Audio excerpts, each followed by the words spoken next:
अस्सलाम वालेकुम। तो जी स्टूडेंट, अल्हम्दुलिल्लाह अब तक आपने जो किताब पढ़ा, किताब कहकशा जो इंटर यानी ट्वेल्थ में पढ़ाई जाती है मुकम्मल हो चुकी। अब आप उसके बाद अपने ग्रामर पढ़ाया और आपने ग्रामर भी अल्हम्दुलिल्लाह पूरा कर लिया। और आज से हम आपको अशार की तशरीह बताएंगे, सिखाएंगे, क्योंकि इम्तिहान में अशार के ताल्लुक से क्वेश्चन आते हैं जो आपको जवाब देना पड़ता है। और इस चीज़ में आपको बता दूं कि जितने गज़ल और नज़म आपके बुक में है उन तमाम का तो मैं सॉल्व नहीं कर सकता हूं, क्योंकि ऑफलाइन भी हो सकता है। ऑनलाइन में खास खास वो चीज़ें हैं जो अक्सर इम्तिहान में आते हैं, वही आपको बताया जा सकता है, जो मैं आज करने जा रहा हूं। तो सुनिएगा ध्यान से, इंशाल्लाह बहुत ही फायदेमंद होगा। कई सालों के इम्तिहानात की निचोड़ है, ये क्वेश्चंस बार बार आते हैं, अशार आते हैं, जिसकी तशरीह आपको सीखना और जानना है। देखिए सवाल नंबर एक में है दर्जल अशार की तशरीह कीजिए। यानी जो नीचे अशार दार है, इसमें दो अशार हैं, नंबर 1 और नंबर 2, इन दोनों की तशरीह आपको देना है। क्या पूछा है इसको देखना, सुनिएगा। नंबर 1, मुझे दिल की खता पर याद शर्माना नहीं आता। मुझे दिल की खता पर याद शर्माना नहीं आता, पराया जुर्म अपने नाम लिखवाना नहीं आता। इस शेर को दे दिया गया है और आपको इससे तशरीह मांग रहा है, यानी इसका मतलब क्या है, माना क्या है, आप क्या समझते हैं, ये आपसे एग्जामिनर पूछ रहा है। जवाब लिखेंगे। उसके बाद देखिए नंबर 2 में है खुदा ही जाने ये गाना मैं कौन हूँ क्या हूँ। खुदा ही जाने ये गाना मैं कौन हूँ क्या हूँ, खुद अपनी ज़ात पर शक दिल में आए हैं क्या क्या। तो नंबर 1 जो शेर है उसकी तशरीह लिखेंगे। आप हेडलाइन देंगे कि अशार की तशरीह, लिखेंगे कि ये शेर यास की यानी कि मिर्जा वाजिद हुसैन यास की गज़ल का मक्ता है, यानी आखिरी शेर है। मक्ता कहते हैं ना आखिरी शेर को।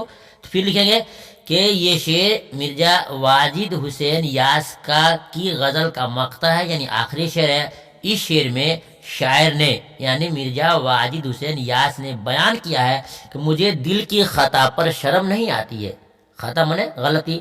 मुझे दिल की गलती पर शर्म नहीं आती, मुझे दूसरों का जुर्म अपने नाम लिखवाना नहीं आता। मतलब ये हुआ कि गलती कोई और करे, अपने नाम मैं उस गलती को लिखवाना नहीं चाहता, मुझे काम करने नहीं आता है। यानी बता रहे हैं कि इंसान जो गलती करता है तो उसको दिल पर शर्म आनी चाहिए, लेकिन हमारे दिल पर गलती की शर्म महसूस नहीं होती है, लिहाजा इसका काम ठीक नहीं है। इन्हें अपने दिल की कैफियत को लिख रहे हैं और बता रहे हैं। ये आपके शेर नंबर 1 का हो गया। दूसरा शेर है खुदा ही जाने ये गाना मैं कौन हूँ क्या हूँ, खुद अपनी ज़ात पे शक दिल में आए क्या क्या। इस शेर का मतलब देखिए, ये शेर ये गाना चंगेज़ी के गज़ल का मक्ता है। ये देखिए ऊपर वाला है। जब भी आप इसकी तशरीह लिखेंगे तो लिखेंगे किसका है, तो लिखेंगे ये शेर ये गाना चंगेज़ी की गज़ल का मक्ता है, यानी आखिरी शेर है। इस शेर में शायर ने खुद अपनी ज़ात पर शक करते हुए बयान किया है मैं कौन हूँ क्या हूँ, मुझे अपनी ज़ात पर खुद शक है और मुझे अपनी ज़ात पर शक पैदा होता है। यानी कि हम कैसे हैं, कब पैदा हुए, कैसे पैदा हुए, हमारी हकीकत क्या है, इन तमाम चीज़ों पर मिर्ज़ा जो ये गाना चाहिए जो है शक कर रहे हैं, यानी अपने दिल की बात को यहाँ इजहार कर रहे हैं। हो गया। अब देखते हैं सवाल नंबर 2 में क्या है। ये बहुत ज़बरदस्त शेर है, अक्सर इम्तिहान में आता रहता है, इसको याद किया ध्यान से। दर्ज दल अशार में से किसी 2 अशार की तशरीह करना है। मैं आपको 2 की तशरीह करके दिखाता हूँ। नंबर 1 में कैद में याकूब ने ली गुना यूसुफ की खबर। कैद में याकूब ने ली गो न यूसुफ की खबर, लेकिन आंखें रोज़न दीवार ज़ंदा हो गई। इस शेर की तशरीह मांगा जा रहा है। नंबर 2 में है मुसीबत का पहाड़ आखिर किस दिन कट ही जाएगा। मुसीबत का पहाड़ आखिर किसी दिन कट ही जाएगा, मुझे शर्मा के तीशे से मर जाना नहीं आता। स्टूडेंट, ये आपने शेर सुना, अब इसकी तशरीह सुनिए। नंबर 1 में है ये शेर मिर्ज़ा गालिब की गज़ल से माखूज है। माखूज मीन्स होता है लिया गया है।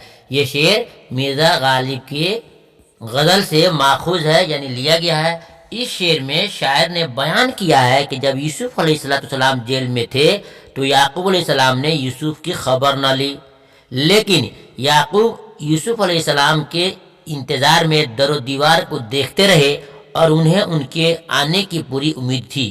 इस शेर के अंदर बताया गया कि घर से उनकी खबर आपने जाकर नहीं ली, लेकिन अपने बेटे की आने की पूरी उनको उम्मीद थी कि एक दिन मेरा बेटा यूसुफ जरूर वापस आएगा। ये पहले शेर का मतलब हो गया।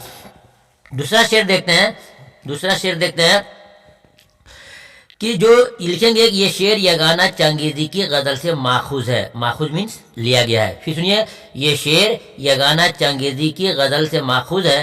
اس شعر میں شاعر نے بیان کیا ہے کہ مصیبت کا آنا لگا رہتا ہے۔ جی اسٹوڈنٹ، مصیبت کا آنا لگا رہتا ہے، اس لیے مصیبت سے گھبرانا نہیں چاہیے، چونکہ مصیبت آتی ہے اور چلی جاتی ہے، اس لیے مصیبت سے گھبرا کر اپنی جان دینی نہیں چاہیے۔ انسان کو اپنی جان کو ہلاکت اور بعد میں نہیں کرنا چاہیے۔ جی اسٹوڈنٹ، ہم نے آپ کے سامنے آج 4 شعر کا تشریح کیا۔ انشاءاللہ پھر آئندہ ویڈیو میں آپ کو اور 2-4 شعر کا تشریح دیں گے۔ ایسے دھیرے دھیرے چند اشعار کا تشریح میں آپ کو کر دوں گا، تاکہ اس کو اگر آپ نے پڑھ لیا، فالو کیا، یاد کیا، تو انشاءاللہ کچھ نہ کچھ آپ کو فائدہ ضرور ہوگا۔ پھر ملتے ہیں دوسری ویڈیو میں، تب تک اجازت دیجیے۔ خدا حافظ، السلام علیکم۔